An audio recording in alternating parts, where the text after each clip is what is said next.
amavuta yawe araguhenda ariko ukayakoresha ukabona nta result iyo ariyo yose aguha. Ushobora kuba udakoresha product mbi, ahubwo ikibazo wowe ukaba uzikoresha mu mwanya utari uwa nyawo. Mu kanya ndakubwira impamvu ari ngombwa cyane kumenya igihe ukoresha amavuta yawe, nubwo benshi badakunda kubyitaho. In a world where beauty's prized, Yaquel is here, we've got the guide. For skin so radiant, pure and bright, we'll be your partner day and night. Uruhu rukora bitandukanye ku manywa cyangwa nijoro. Urugero nko ku manywa amavuta tuba dukoresha ni ayarinda uruhu. Arinda uruhu kuba rwakwangizwa n'izuba, kuba rwakwangizwa n'amavumbi, kuba rwakwangizwa n'ama free radicals duhura nayo muri environment, kuba rwakwangizwa na hantu ukorera hahora ubushyuhe, hahora amavumbi. Naho skincare routine ya nijoro ikintu igufasha ni uruhu kwiyuburura, cells nshya zigakorwa. Amavuta ya nijoro nanone afasha uruhu rwawe kuba amaraso yatembera neza mu ruhu. Ikindi kandi amavuta ya nijoro yinjira neza cyane mu ruhu iyo turyamye. Hari amavuta atanga umusaruro, urugero nka retinol. Iyo uryamye nibwo aguha umusaruro mwiza kurenza ko wayakoresha utari buze kuryama nijoro. Kunyuranya rero ugakoresha product ziripairing uruhu ukazikoresha ku manywa, bishobora gutuma n'izuba ryagutwika byoroshye, bishobora kutaguha result iyo ariyo yose. Mu gitondo rero icyo twibandaho ni utu antioxidant. Ugakoresha ama antioxidant nka vitamin C, ama niacinamide, vitamin A. Bese ano ma product agufasha kuba uruhu rwawe rwahangana n'izuba, rugahangana n'ama stress ari mu bidukikije, aribyo twita oxidative stress. Ikindi uba usabwa gukoresha ni amavuta afasha barrier yawe kugira imbaraga. Ugakoresha moisturizer. Iyo utayikoresheje aba ari amakosa, n'uruhu rwawe ubona rufite umwera, runatakaza amazi byoroshye. Ni ngombwa rero gukoresha moisturizer ku manywa. Ikindi uba ugomba kwibandaho ku manywa ni ugukoresha sunscreen. Ugakoresha sunscreen yawe nziza ikurinda UVA na UVB, kuko ama sunscreen yose ntabwo ariko akurinda UVA na UVB. Rero igihe cyose ugiye kugura sunscreen jya ureba ko irinda UVA na UVB. Bitabaye ibyo ushobora kuba uri kwirinda UVB gusa ukisanga uruhu rwawe rukiri kuzana amabara. Kubera iki active zimwe zidakora ku manywa? Icya mbere ni photosensitivity. Kuba ayo mavuta akenshi aba adakorana n'izuba, ugasanga ni za product ukoresha uruhu rwawe rukaba sensitive ku zuba, ku buryo uruhu rwawe gushya biba byoroshye. Ayo mavuta harimo na vitamin C, harimo ama retinol, harimo ama AHAs n'ama BHIs, harimo za salicylic acid. Mbese izo acide zose ntabwo ari byiza kuzikoresha ku manywa.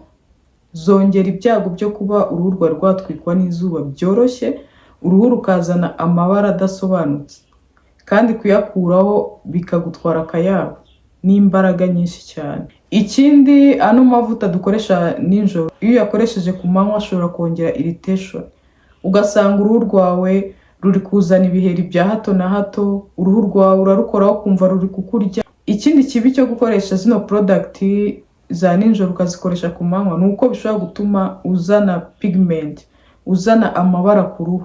Melanine zigakorwa ari nyinshi kubera ko niyo sensitivity ku zuba iri mu mpamvu zishobora gutuma uruhu rwawe rukora melanine nyinshi.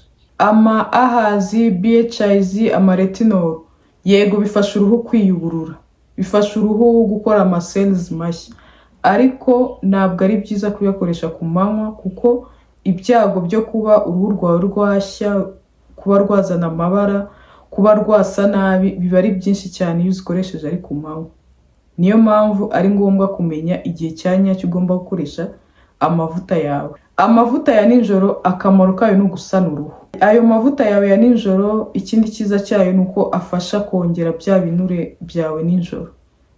Afasha kugarura barrier yawe ikayiha imbaraga, ikagarura bya binure byawe tuba dutakaza iyo turi gukura. Ikindi amavuta ya nijoro afasha ni ukongera collagen no kwihutisha ikorwa ry'amacells mashya. Urumva ko ari ngombwa kuyanyuranya niba waratangiye kuba mukuru.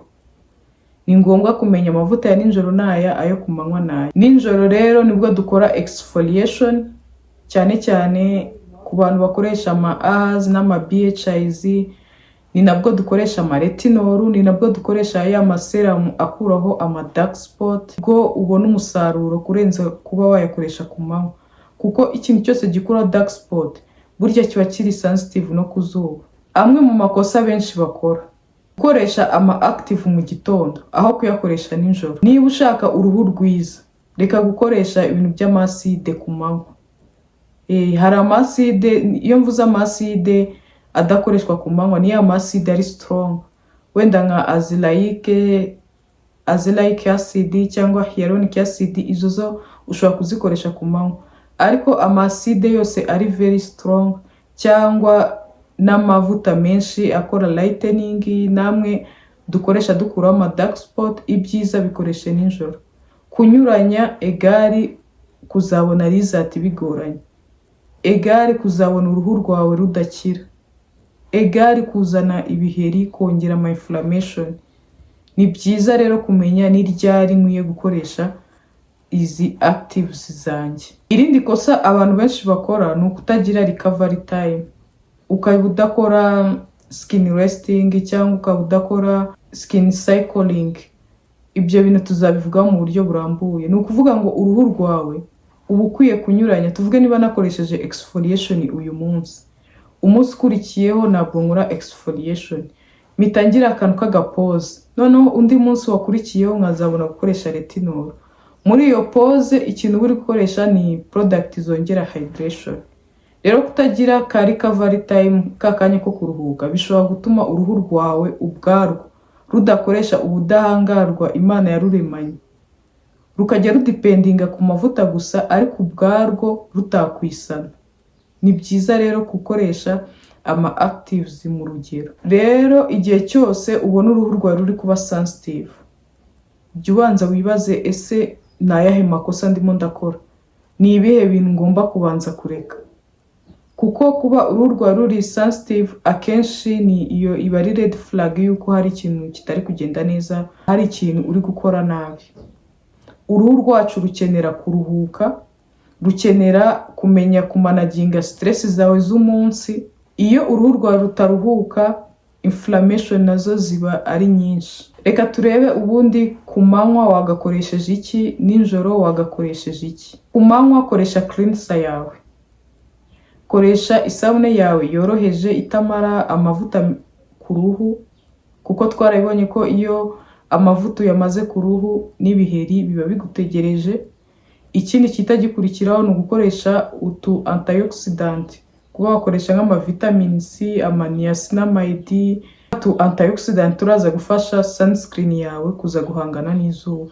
Ikindi tukurikizaho ni ugukoresha moisturizer, ugakoresha face cream kugira ngo uruhu rwawe rwo hejuru ruze kwirirwa rufite imbaraga, ntiruzane n'umwera.